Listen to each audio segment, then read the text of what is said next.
আমার বাসায় যেয়ে সুজন গ্রুপের ছেলে ফাইন আমাকে মারধর করছে, আমার জিনিসপত্র ভাঙচুর করছে, আমার যত ঘর দুয়ার ছিল সব নিয়ে গেছে, আমার টাকা পয়সা ছিল এগুলো সব নিয়ে গেছে, আমাকে অত্যাচার।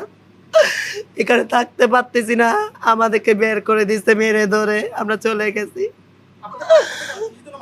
আমাদের চাঁদার জন্য ক্যালাপ বাঁধা চাঁদা দিচ্ছি না, তার জন্য আমাদেরকে মারধর করছে।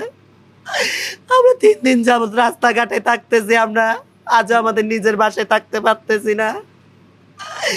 আমরা এটা বিচার চাই। আজকে 3-4 দিন হয়ে যাচ্ছে আমরা কলোনিতে ঢুকতে পারতেছি না। 5 লাখ টাকা চাচ্ছে আমাকে,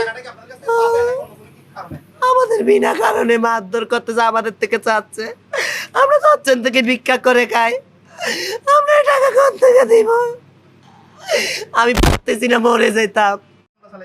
আমার বাড়িতে হামলা চালাইছে এই সুজন গ্রুপের লোকজন, এবং সোমবারে রাত অনুমানিক 12টার সময়, হ্যাঁ রাত অনুমানিক 12টার সময় তারপরে হামলা চলার পরে থানার মধ্যে এক ধরনের সিদ্ধান্ত দিয়ে দিছে।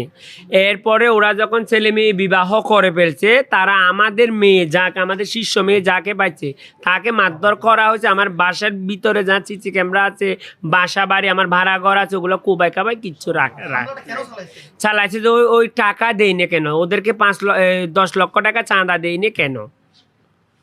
এরা প্রথমে চাইছিল 2 লাখ, এরপরে 4 লাখ, এরপরে 5 লাখ, এরপরে 6 লাখ, এদের ডিমান্ড উঠতে আছে এবং ওদের কথাগুলা আমার রেকর্ডে আছে, কিন্তু ওদেরকে বান্দি জবানবন্দি নেওয়া হয়েছে।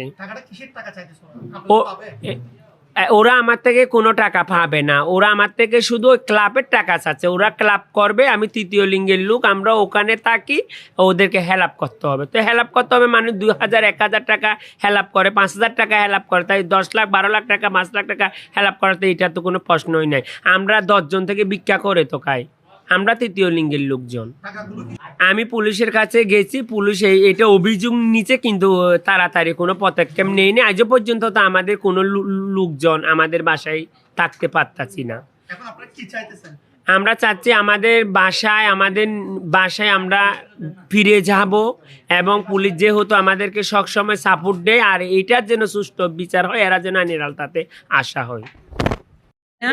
শুধু ওরা আমাদের ক্লাব বানানোর জন্য চাঁদা চাচ্ছে, তো চাঁদা চাচ্ছে, এটা আমরা কিভাবে দেবো? আমরা এর জন্য সুস্থ বিচার চাই, আর কিছু চাই না, শুধু সুস্থ বিচার। আমরা যেটা, আমরাও তো একটা মানুষ নাকি, আমরাও তো দেশের নাগরিক, আমরা সুস্থ বিচার চাই, একটু কেমন।